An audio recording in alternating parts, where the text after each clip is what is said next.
નમસ્કાર મિત્રો, વેધર ઇન્ફોર્મેશનમાં આપનું સ્વાગત છે અને હું છું પરેશ। ખાસ કરીને આજના વિડીયોમાં આપણે ઠંડી, પવન અને ઝાકળ વર્ષા વિશેની ખૂબ અગત્યની માહિતી આપવાની છે। સૌપ્રથમ તો હું આપને એ જણાવી દઉં કે આપણે અત્યારે ડિસેમ્બરનું પ્રથમ અઠવાડિયું ચાલી રહ્યું છે અને સામાન્ય રીતે જોવા જઈએ તો ડિસેમ્બરના પ્રથમ અઠવાડિયામાં ઠંડી છે એની શરૂઆત થઈ જતી હોય છે। આમ જોવા જઈએ તો અત્યારે ગુજરાતભરનું તાપમાન છે એ નોર્મલ નજીક ચોક્કસથી આવી ગયું છે, એટલે કે જે ઘણા સમયથી આપણે જે 30 ડિગ્રીની અંદર તાપમાન હોવું જોઈએ એ તાપમાન પણ છે, સાથે લઘુત્તમ તાપમાન છે એ પણ આપણે 12 થી 14 ડિગ્રી સુધી આવી ગયું છે, એટલે ઠંડીનો માહોલ છે એની શરૂઆત પણ થઈ ગઈ છે। હા, એક વાત અલગ છે કે થોડા દિવસ પહેલા દક્ષિણ ભારતમાં જે એક દિત્વા વાવાઝોડાની અસર હતી જેને કારણે આપણે ઠંડી ગાયબ થઈ હતી, એ ફરીથી ઠંડી આવી ગઈ છે। ફરીથી પાછા ઉત્તર પૂર્વના પવનો સેટ થઈ ગયા છે। હવે અત્યારે આપણે ઉત્તર પૂર્વના પવનો તો સેટ થઈ ગયા છે, પણ આવનારા 5 દિવસ સુધી, એટલે કે આજે 5 તારીખ છે, હવે 10 ડિસેમ્બર સુધી પવનની ઝડપમાં અસમંજસતા રહેશે।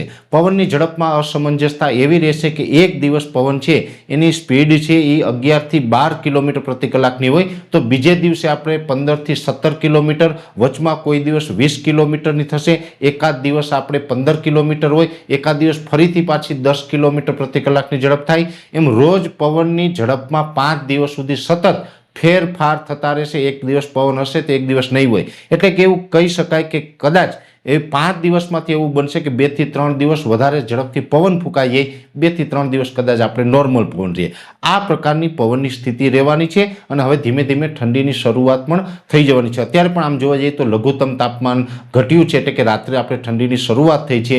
જેમ જેમ સમય પસાર થતો જશે એમ આ ઠંડીમાં વધારો થતો જશે। સાથે મહત્વનું એ છે ઝાકળ વર્ષા। આમ જોવા જઈએ તો અત્યારે આપણે ચાલુ શિયાળાની અંદર માત્ર એક ઝાકળ વર્ષાનો રાઉન્ડ આવ્યો છે અને એ પણ સીમિત વિસ્તારમાં આવ્યો, તો કોઈ મોટા વિસ્તારમાં નથી આવ્યો। એવી જ રીતે જોવા જઈએ તો 10 ડિસેમ્બર પછીથી ફરીથી એક મોટો ઝાકળ વર્ષાનો રાઉન્ડ આવી શકે છે, જે 3 થી 4 દિવસનો હશે। ઝાકળ આવે એટલે કે જે આપણે ધુમ્મસ ભર્યું વહેલી સવારનું વાતાવરણ હોય છે, જે આપણે વિઝિબિલિટી ડાઉન થઈ જાય છે, એ પ્રકારનું ધુમ્મસવાળું વાતાવરણ, ઝાકળનો રાઉન્ડ છે એ 10 તારીખ અથવા તો 11 તારીખથી આપણે આવી શકે। જો કે એ પણ સાર્વત્રિક રાજ્યના બધા વિસ્તારમાં ન હોય, જેવી રીતે વરસાદનો રાઉન્ડ આવે તો બધા જ જગ્યાએ હોય એવી રીતે ઝાકળમાં ન હોય। ઝાકળ છે તો સીમિત વિસ્તારમાં હોય અને આ જે ઝાકળ વર્ષાનો રાઉન્ડ આવવાની શક્યતા છે એ કદાચ પશ્ચિમ સૌરાષ્ટ્ર અને કચ્છના ભાગોની અંદર થોડીક અસર વધારે થાય, બીજા વિસ્તારોની અંદર અસર ઓછી થાય, એ પ્રકારનો ઝાકળ વર્ષાનો રાઉન્ડ છે એ આવી શકે છે। એટલે ઓલ ઓવર જોવા જઈએ તો ઝાકળ વર્ષાનો રાઉન્ડ છે 10-11 તારીખથી શરૂ થઈ શકે છે।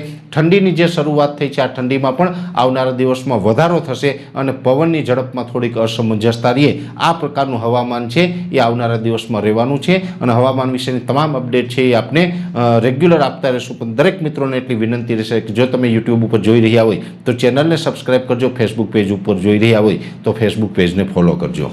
નમસ્કાર।